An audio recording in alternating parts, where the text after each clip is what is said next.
Hello and welcome back to 20th Century Dude.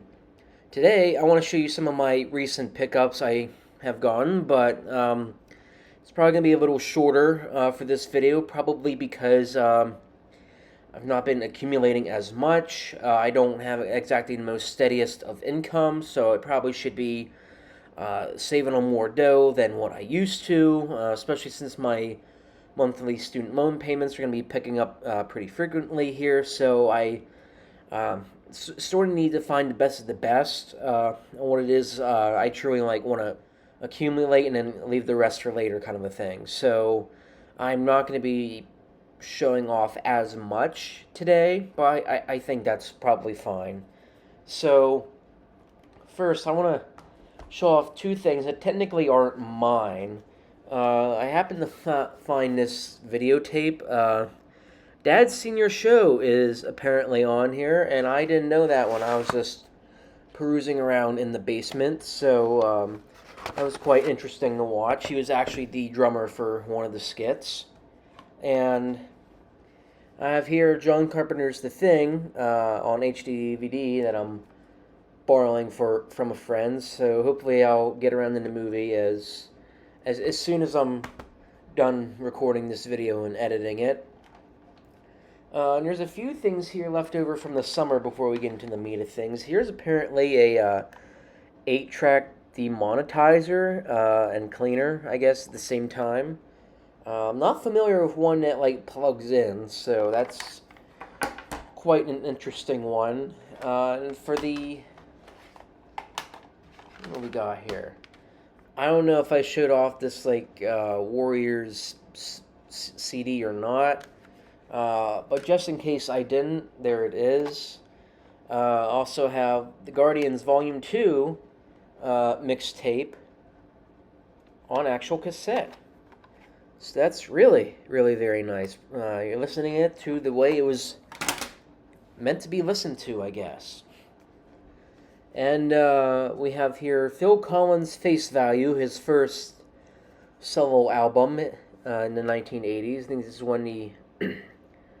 this is when he started becoming the lead singer for Genesis 2, I think.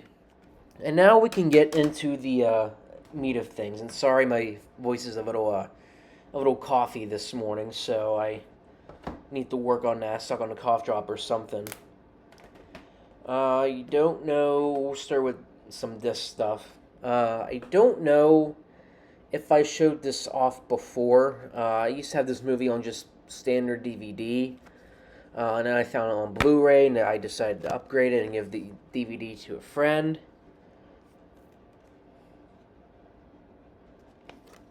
So just in case I didn't, because honestly I don't know why I don't keep track of what I haven't showed on these videos before, just in case I haven't, there's Inception.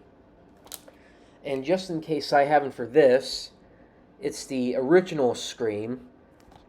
I finally got around to watching the other 5, and I think my reaction to the other 5, I think it ranges from they're just good to, I think, alright, possibly. Although I'm a little, mixed on certainly the latter two. I think probably because of some creative choices that were made, but I guess they're making a Scream 7 now, and I don't know if I see this as a franchise with a lot of longevity kind of a thing. So I really don't know how much longer this can go, although personally I would have been fine if they just ended with 3. That would have been okay with me, probably. 5, it made some curious decisions, as Dewey just kind of died just because. And they made fans the villain. They made fans Ghostface, and I think that was kind of a screw you moment to the audience. Even people like me, but I think Hollywood films just really need to stop with the whole fan bashing, right? We're not your enemies. We're your customers, probably your best customers. So stop acting like this, right? But otherwise, I feel like that 5th one, I think I would have been bought on that if it weren't for those 2 creative choices they made. And I found Scream 6 to be a little underwhelming too. I feel like the choices for Ghostface, the Ghostfaces this time, didn't really sit as well for me. It just kind of seemed to But as much as I like Jenna Ortega and stuff like that, I don't feel like the Carpenter sisters are like. I don't know if the audience likes those characters enough that we can just move on with them for the future. So that's probably why they're just gonna go back and do Sidney Prescott stuff again, since she wasn't in the sixth movie. But I don't know. But again, I would have been just fine if the sixth movie was the last, not the sixth movie, the third movie was the last movie, sorry. The last of the DVDs, I found this Story of Star Wars bonus DVD. I don't know if that was supposed to come, yeah, I know it's a little ruined there, but I don't know if it was supposed to come with like a larger DVD pack or what. I sort of just found this at a yard sale. And there's the disc. So it's 2 half-hour featurettes. One is about Anakin, and the other is about Luke Skywalker, obviously during the original trilogy. It's really nothing more than that, honestly. So, I mean, it's not like there's a whole ton of bonus features and stuff on it. I do have a separate bonus disc upstairs. I think it goes with the was it the 2004 box set, I think, when Star Wars was coming out on DVD for the first time. But yeah, other than that, there's not really that much on there. And presenting my only Betamax, we have, I don't know if you can see here, we have, here, I'll do it this way, we have Rocky 1, Rocky 2, and we also have some music videos on here. So, what music videos do we have? We have a lot of Michael Jackson. See, there's Thriller. That could be interesting as the Thriller music video. Billie Jean. Beat It. I think Say. He did that with Paul McCartney. Apparently some ZZ Top too, because there's Sharp Dressed Man on here. And I hate this song, but we have Total Eclipse of the Heart, so I'm going to have to like mute it or fast forward through that one because I can't stand that song. And other than the music videos, yeah, we have some the first 2 Rocky movies on here. I watched the first one for the first time last night, so very pleased. I have not seen it the whole way through before, so I finally got a chance to watch it from beginning to end. I was very pleased with it. I very much like this film, so I'll have to get to Rocky 2 and the rest of the series, hopefully shortly. And the reason for picking this up, so I don't know if you remember my Betamax video collection video by any chance. There was a movie called The One-Armed Executioner, sort of a schlocky B movie from Paragon Video Productions or something. They must have found some print from the 70s or whatever and put it on tape. The problem is the person I got it from and who bought them for me, that was a lot of beta tapes. Let's just say there was a lot of very inappropriate material at the beginning of the tape, a lot of basically porn ads, and I'm pretty sure one trailer for like, I don't know what it was, is like BDSM mixed with like probably actual witchcraft in there. I don't know what the heck that was, but it was a whole half hour of these, like, before the movie actually started, and I'm just sitting there, like, pushing the fast forward button every like, 10 seconds, like, good grief, is this gonna, like, end soon? I just want my movie, right? Like, if there wasn't that problem, I feel like I probably would have kept the tape, but yeah, I feel like after that incident, I decided, thankfully he let me swap for something else, so this is what I ended up swapping for. And after the making of this video, I'm going to execute the One-Armed Executioner when we're done. So stay tuned for the follow-up to this video. It'll be very short, probably, but I'm going to destroy the One-Armed Executioner movie. It was kind of lame anyway. I was expecting a more funnier B movie. But we didn't get that, unfortunately, so we'll settle for this, then destroy the other one. And now we'll get through some tapes. So let's get started.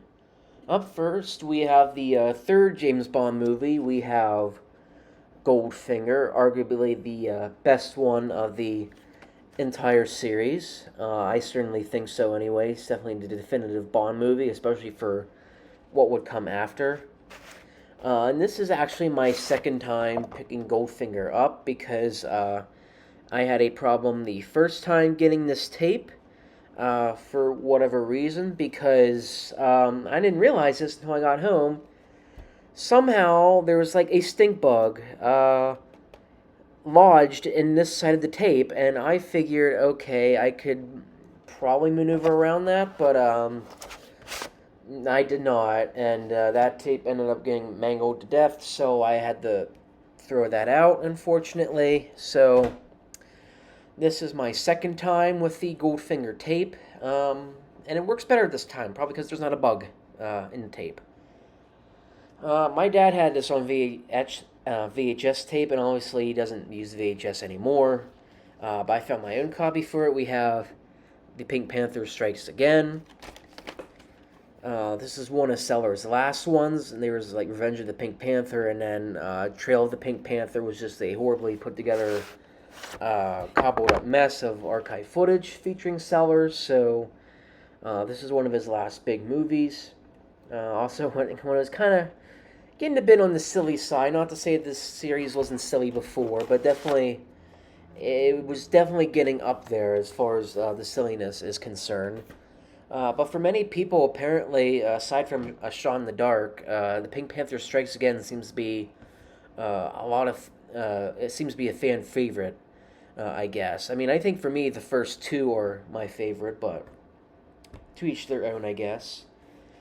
And up next, I've never seen this movie, certainly infamous. We have Speed 2, Cruise Control. Apparently, they're on a boat or something, which isn't very fast. So it makes me wonder why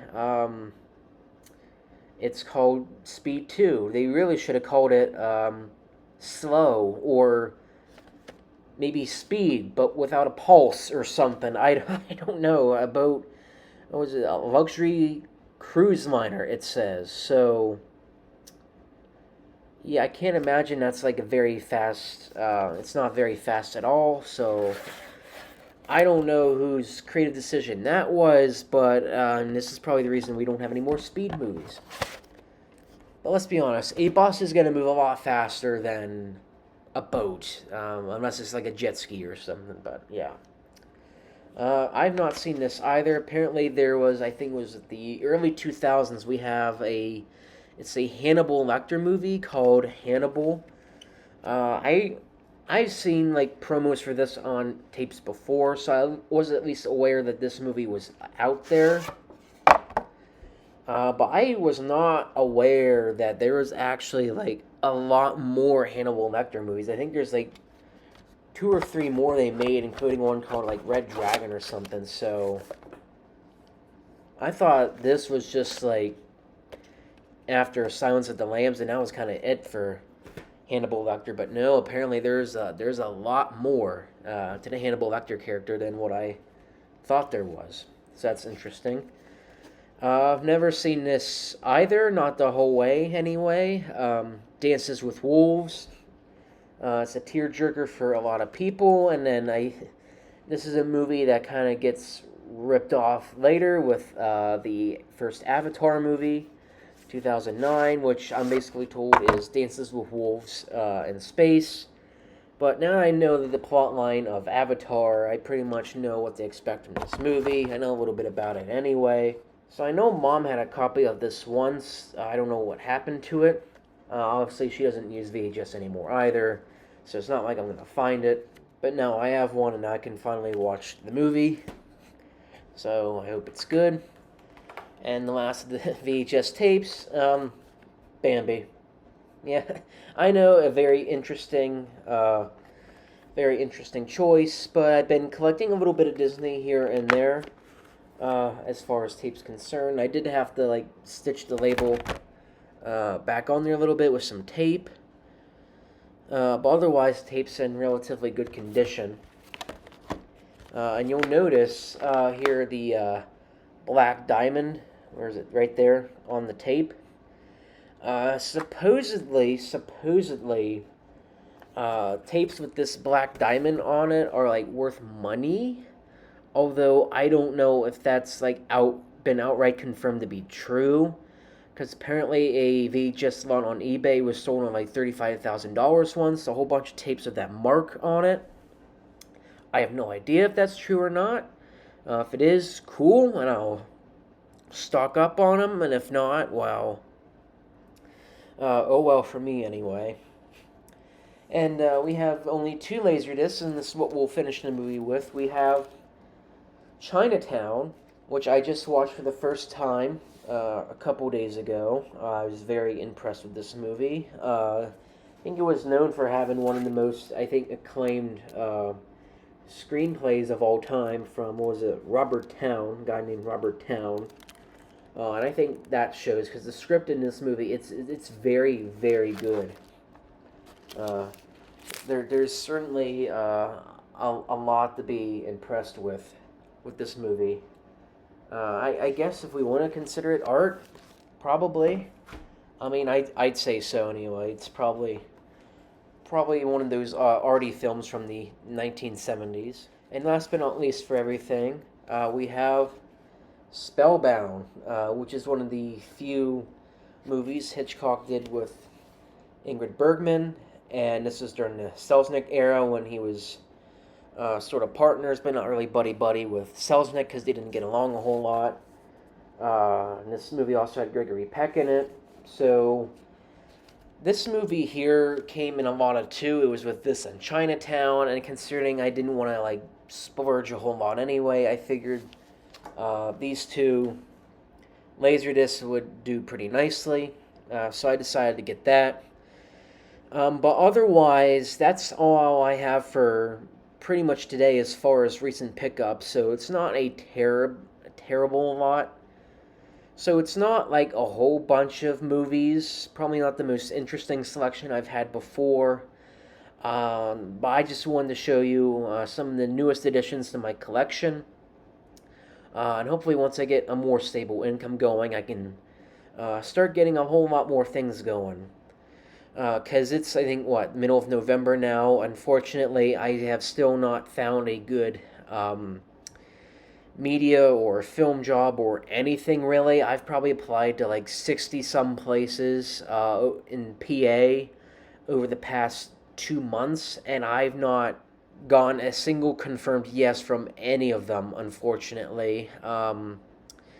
Nobody has decided to give me a definitive yes, so unfortunately, I don't have anything in that realm. I'm going to have to attempt to go freelance, probably to get some extra dough in the bank, because that's where I'm at. And I do work at a hardware store, Paul B. Hardware, where I used to work part-time, I think from 2019 to, I think it was 2022, or maybe getting a 2023.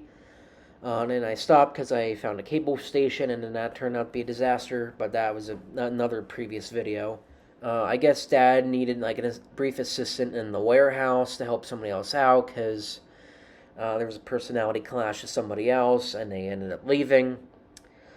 The job's only temporary, so I think I'm told I'm only going to be there until like end of January at most, so it's only like 25 hours a week, so it's at least a little something. So I'm at least grateful for that, but this is definitely not a position I really wanted to be in right now. In addition to that, unfortunately, when it seems like I couldn't already have been spending enough money on things, I have meant to be getting a new like computer for some time, getting one of those iMacs or like a desktop computer to give my laptop sort of a break, because I use it constantly. Unfortunately, I'm gonna have to like get one sooner than I probably wanted to. I think for a variety of reasons. I think Adobe, for whatever reason, the Creative Cloud apps are just taking a lot of RAM out of this computer, which I don't know why. It's only like 4 years old, so I wouldn't expect it to be pooping out already.